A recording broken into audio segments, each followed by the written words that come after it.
News pagkatapos ng aksyon journalismo. Time panalo ng TV5.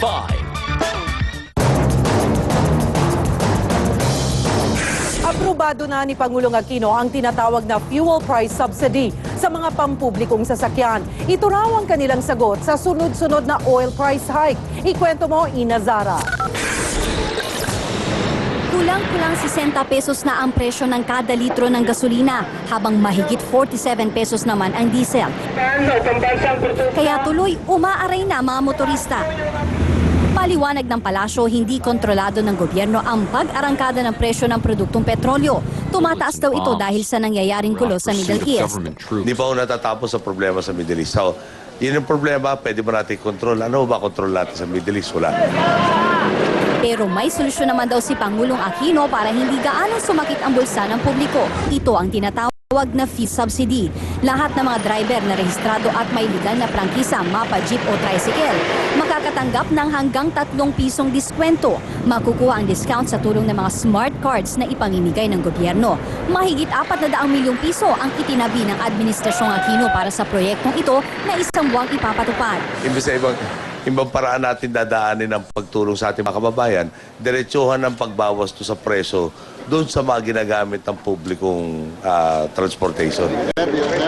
Hindi na bago ang subsidy sa Administrasyong Aquino. Noong nakaraang taon, naging debate ang 4Ps o ang Pantawid ng Pamilyang Pilipino program ni Pinoy. Dito 1,200 pesos kada buwan ang tatanggapin ng mga mahihirap na beneficiary ng proyekto. Pero kung dati binatikos ang programa dahil paraan lang daw ito ni Pinoy para magpapogi sa mahihirap, ngayon pabor ang ilang ekonomista sa fuel subsidy. A subsidy is much better than price controls because a price control everybody. Payo pa ni Monso, dapat siguraduhin ng gobyerno na hindi masasamantala ng iilan ang ipatutupad na diskwento. Ina Zara, News 5. Pauwi na sa mga oras na ito ang mga kapatid nating pumasok sa trabaho kanina. Ramdam pa kaya nila ang epekto ng kilos protesta ng mga jeepney driver? Sasagutin po yan ni Edison Reyes live mula sa Quiapo, Maynila. Edison, ano na ang balita dyan?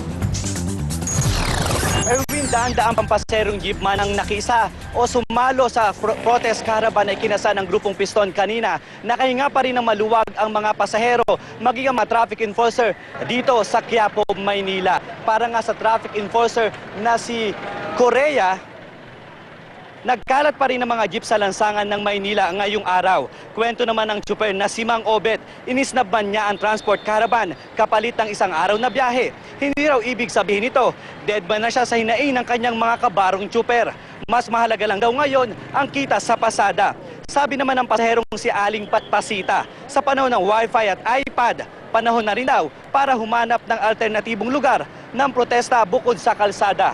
Erwin, narito ang kanilang mga pahayag. Ayos lang naman, wala namang hindi naman kami naapektuhan dito dahil yung pang-umaga, hindi naman daw sila nahirapan. Maayos naman daw ang takbo ng traffic dito. Maganda siguro kung dahil mo namin bumiyahe, gawa lang din ang masyado importante sa mga rally nila eh. Ano po ang importante, sir? Importante sa para sa akin, importante yung kita ng pera para sa pamilya namin. Tama yung nagawa nila eh. Titigil sila sasakyan ng mga mga pasahero.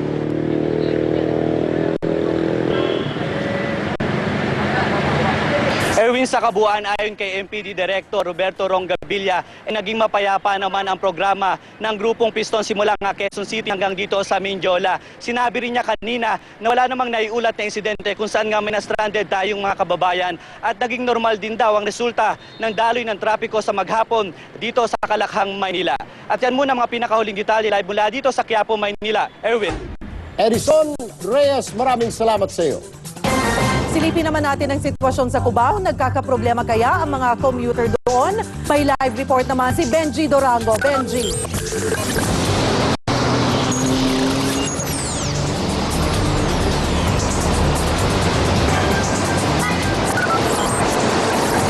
Cheryl, mukhang wala ngang epekto, no? Itong sinasabing malawakang strike na sinagawa ng grupong Piston dito sa EDSA, Cubao, Quezon City. Dahil kung makikita nyo sa akin likuran, ito ito yung makikita mo, yung mga jeep na bumibiyahe galing Maynila o galing Aurora, Cubao, going to Maynila. Ito yung area ng Quiapo, ang Santa Mesa at Welcome Rotonda. Makikita natin na normal pa rin ang kanilang operasyon. Sa pakikipagkwentuhan nga natin dito sa mga commuters na papauwi ngayon, sinasabi nila na hindi nga nila naramdaman itong sinasabing strike. Doon naman sa kabilang bahagi ng kalsada, yung kalsadang yan nakikita ninyo na walang gaanong sasakyan na dumadaan. Actually, patawid pa lang itong mga jeep, pero normal pa na kanilang operasyon at wala naman daw silang nararanasan na kakulangan ng sasakyan dito sa mga pasahero. Kung meron daw nagiging problema sa biyahe ngayon ay yung matinding traffic na nararanasan nila ngayon. Alas 5 kasi ng hapon ang inaasahan ng mga traffic enforcers na rush hour o yung sabay-sabay na pagbibiyahe ng mga commuters. Kaya maayos na daloy ng trapiko ang kanilang main concern ngayon.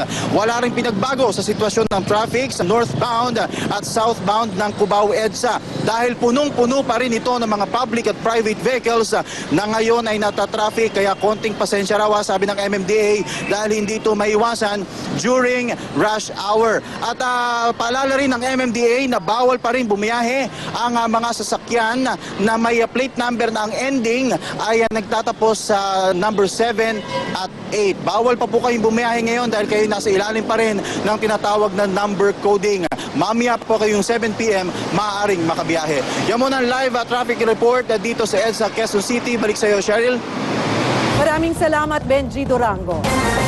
Ito pa po, another problema at dagdag pasakit sa inyong mga bulsa. Ipapatupad na simula mamayang hating gabi ang huling toll hike sa South Luzon Expressway o SLEX. Akyat na sa 3 pesos and 2 centavos kada kilometro ang singil sa expressway.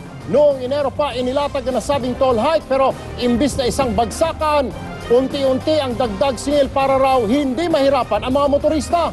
Dahil dyan ang dating 82 pesos na toll mula Alabang hanggang Calamba para sa mga jeep at kotse magiging 86 pesos na. Ang dating 164 pesos naman sa mga bus, 172 pesos na. At ang toll para sa mga malalaking truck mula 246 magiging 258 pesos na. May panibagong taas presyo rin sa liquefied petroleum gas o LPG. Tataas ng 2 piso per kilogram ang LPG mamayang hating gabi. Mula 660 pesos kada tangke na bentahan ngayon, magiging 680 pesos na ito. Paliwanag ng LPG Marketers Association, ito ay dahil na rin sa pagtaas ng presyo ng inaangkat nilang supply. Pero ayon sa LPGMA, hindi na masusundan ang pagtataas na ito sa mga susunod na linggo.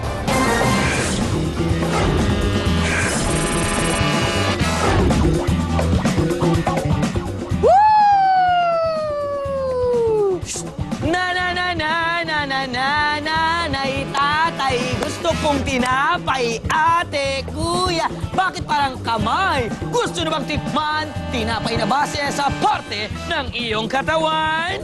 Ayan na yan. Merong panaderia parang punerarya sapagkat tinapay ibang itsura. For sure, paborito ng mga vampira. Pero sa customers, ito daw ay ubra. Masarap to, artistic. Itong panadero na walang konsensya, malinis na wintot, masarap ang lasa, pamilyar sa tingin na kabubusog pa. Ito pong dalawa ang siyang ebidensya. Inadayan pa kami yan. Nakakagutom talaga yan, pero mabubusog kayo sa trivia ko naman. Pinakamahal na tinapay sa buong mundo ay ang The Roquefort and Almond Sourdough na mabibili sa sikat na department store sa London Bridges Fallen Down. Ang The Harrods. Gawa ito ni Master Baker Paul Hollywood ng UK. Ang presyo, higit 1,050 pesos kada piraso. Oh, wow! Yes! Naku, talaga naman pong totoong napakasarap pong kumain ng tinapay at titibay pa po ang inyong pangangatawan. Lalakas pa at gaganda ang inyong buhay. Pero paano po? Kung wala talaga kayong pambili ng tinapay, wag hong mag-alala. Maghanap lamang po kayo ng lamay. Ito pa rin po si Makata. Nagbibigay pa rin ng informasyon, edukasyon, leksyon. Dito lang sa Aksyon! Susunod sa aksyon, lalaking na impeksyon matapos operahan ang luslo sa PGH. Babalikan ang mga doktor.